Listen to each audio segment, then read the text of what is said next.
I was practicing yoga. I was under the guidance of a spiritual guru. I was doing Ayurveda. I was completely in this mystical world, but still claiming Christianity, and God said no. I was a certified yoga instructor with hundreds of hours of training, and it was my passion. My passion was healing. My passion was helping people heal. And little did I know I was deceived, and not until I was saved by Jesus Christ.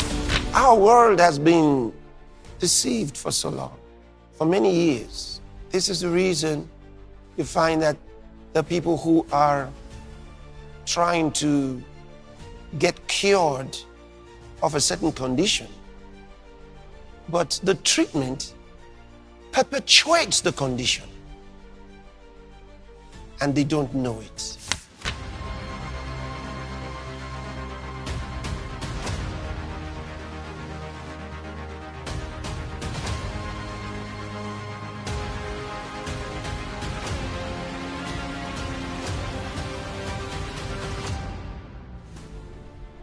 Throughout history, the world has been misled through various strategies and practices in the pursuit of good health and a better livelihood.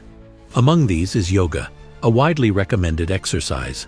However, many unknowingly open themselves to demonic influences and practices. The word yoga is related to the word yoke, and it means union, and the implication is union with God. The whole purpose of yoga is not just tuning up your body. And in the ancient texts of Hinduism, the Vedas, and the Bhagavad Gita, which is like the Hindu Bible, talks about being yoked with the universal consciousness. It's all about merging your soul with the universal consciousness. Yoga is a Hindu ritual. The word yoga means to marry, to connect, to unite, to combine, to become one with. That's what yoga means, to yoke with. And also, basically, yoga is sun worship. It is actually a spiritual trap to lure people into worshipping false gods. And the word yoga means to be yoked with, to be united with. And here's where the deception comes in. Some will say it will bring you closer to God, but I'm here to tell somebody today that the only thing yoga will bring you closer to is demonic spirits. Absolutely. You know, these are subliminal messages.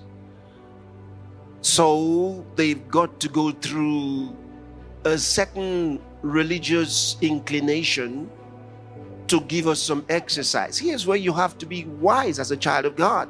You know, some of these things look harmless, but just so you know how these things play out.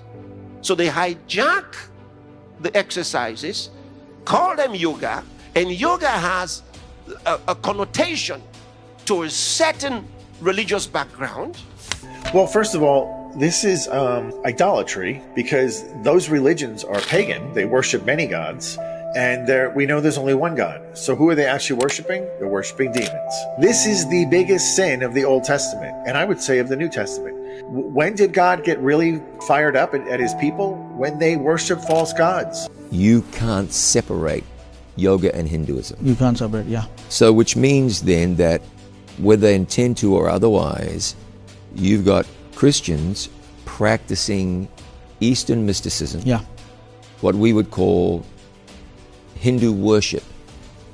They may say what they want, yeah, but ultimately that's what they're participating in. Now, most people going to yoga studios doing yoga have no idea about this, nor do they have any really desire to do that. They're mostly there for physical exercise, for, you know, mental health, and something beneficial to their life, to just stay healthy and stay flexible, which are all great things. But the thing is, you are pursuing that under a greater covering, under a greater mission of yoga, which is completely anti-biblical, completely anti-Christian, and will actually end up in extreme demonization. They don't tell you that. So they say, oh, it's normal, it's just exercise. Why did you give it that particular name? Yoga has become very popular, and the world has done a great job of marketing it as an exercise. Research shows that tens of thousands of people around the world, including Christians, now practice the exercise. There is nothing wrong with physical exercise, but these positions are teaching postures with a spiritual purpose, The true religion of yoga is much more than just stretching.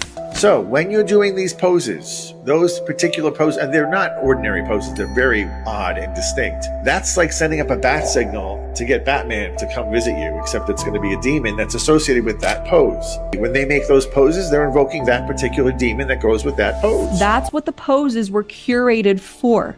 They were curated to honor false gods, and not only honor false gods, but invite and to yoke with false gods. Poses and sequences to worship the sun, to worship specific gods like Shakti and Shiva and Ganesha. And so yoga stretches are not just regular stretches.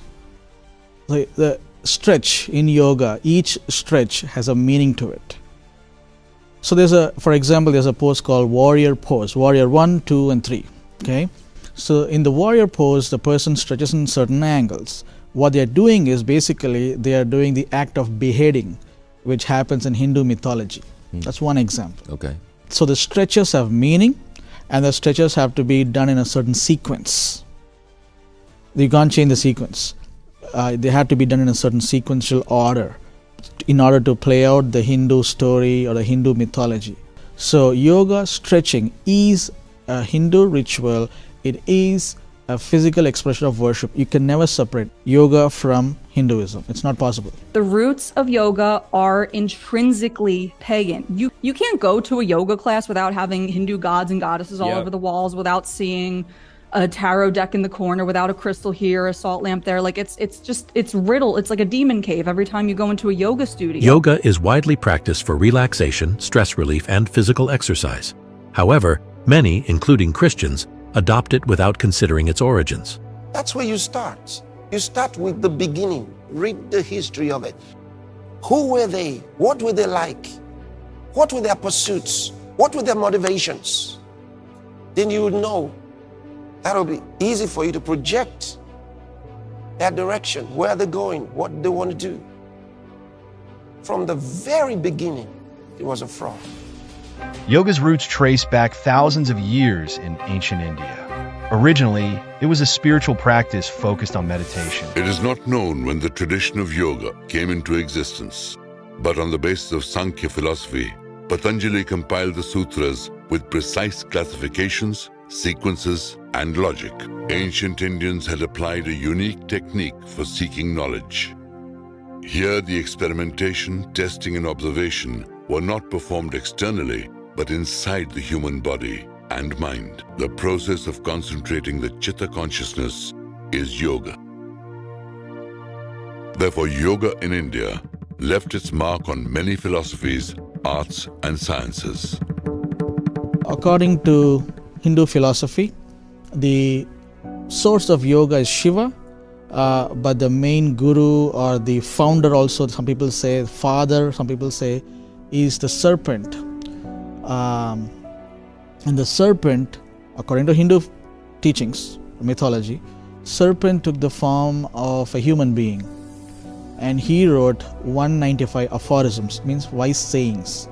So all of yoga will fit into that 195 wise sayings that supposedly this wise serpent wrote. And that is the foundation of all yoga practice. So if I'm a Christian and I'm reciting, let's say, Psalm 23 or Psalm 91, and I keep doing yoga stretches, then the stretches, I'm attributing it to serpent and the source, Shiva. So it's got to have some root from somewhere. Then the next thing you know is you are having to say some words that you don't even know the meaning. You have to recite those words. Now you're talking to demons and you don't know. And there's a lot of people right now being demonized doing Christian yoga, having yoga at the church. And like I had a pastor one time like, why are you talking about yoga? We have yoga at the church. And I'm like, dude, if you're having yoga classes at your church, you need to shut down your church. You are literally opening up a demonic portal, a demonic realm. So in our world today, we have to pray. You see, I've told you what Satan does is he takes the good intentions of men and he forms evil things out of them, takes advantage of them and lures them into evil. And Jesus called Satan a murderer. Doctors now recommend yoga to their patients, and the United Nations has even introduced it to children in schools and colleges. On social media, over 60 million daily posts are related to yoga. In 2024, over 41 million yoga studio businesses existed in the United States, according to market research. Well, yoga promises the ability to be able to penetrate the spiritual worlds and to experience them. And so that was the attractiveness of it to me. Yeah. I wanted to know who I was, why I was alive, and most importantly, what the future held for me. You know, I want to have some level of peace of mind, you know, if work is so busy, things are so stressful. Because that's what yoga is being marketed as, sort of a health supplement to your lifestyle, you know, sort of a healing, you know, modality to help you be more productive, to help you have better peace of mind, have better joy and happiness in life. You should not be seeking those things from yoga. You should seek them from Jesus Christ. Meanwhile, many unsuspecting Christians have fallen prey to this deception, experiencing not only physical decline, but also mental health disturbances. No one ever told me that I was participating in mysticism. I never got that option to say, yes, I'm in, or no, I'm good. Right. And there were many times on that yoga mat where I was shaking with euphoria, or I was sobbing, like, you know, and now I know I was manifesting, like I'm sobbing on the yoga mat, and I'm like, oh, I'm releasing, this is my release. But nothing was actually being released. It was just a demon manifesting. This is me at the monkey temple after the priest took me into a back room and blessed me. One of the yoga nidra classes is one of the meditations, and she's using a tuning fork on my forehead to open up my third eye. Why do you pay someone to kill you? You know, you pay them to do all this stuff to you. It's amazing how we believe some stuff. I literally had to stop and look at everything and dig deep, because everything that I thought was bringing me peace had led me to just severe anxiety, no sense of peace, dysregulated, I wouldn't say deities, but I would say demons in my home. Apparitions, spiritual harassment, spiritual attacks, involuntary kundalini. I ended up in the ER. One attack dropped me down, and whatever spirit was banging my head on the floor, like for what felt like 2 minutes. And I could hear my husband saying, "What's wrong? What happened?" screaming. But I could hear. Are you actually hitting your head on the floor? I could hear him, but I couldn't. I was taken So was over it like by the possession? spirit. Yeah, I was taken over by a spirit. Remember what he says, my people are destroyed for the lack of knowledge. My people, God said so. He says, my people are destroyed for the lack of knowledge. Yoga is not just the only trap created to lure people into the worship of false gods and cause damage to people. There are other deceptive practices, and one of these includes the spa and massages. You got a pain, it's a massage it. No! You worsen it. Don't let anybody fool you with those spas and massages.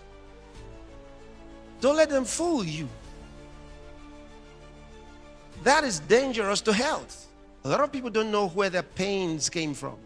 All the massaging they did to your neck and your hands and your feet and your back and all of that, tearing of the muscles, a lot of impact. Not good for you. Not good for you.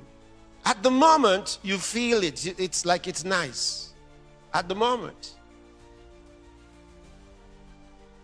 Ask any doctor who knows real science.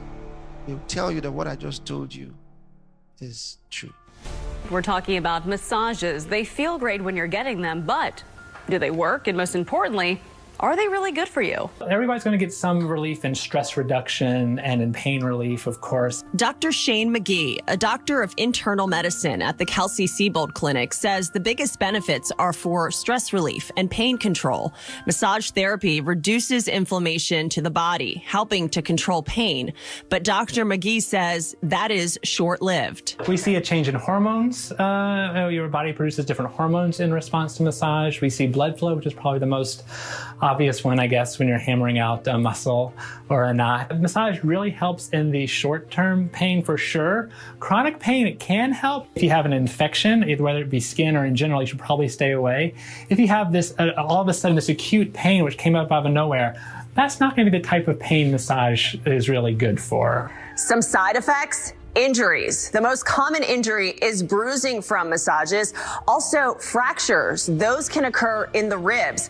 Dr. McGee says if you have any bleeding disorders or vascular issues, massages can be dangerous. And if you're pregnant, it could cause women to miscarry. No more massage. Give yourself the next few weeks without any massage. Those massages are the storehouse of the pain. Maybe you enjoy it. Yeah, but it's dangerous to your health. That's the problem. If it had no dangers and you just enjoyed the feeling, there'll be no problem. I mean, who wants to take away from you something you're enjoying so much? But the truth is, it's damaging your body.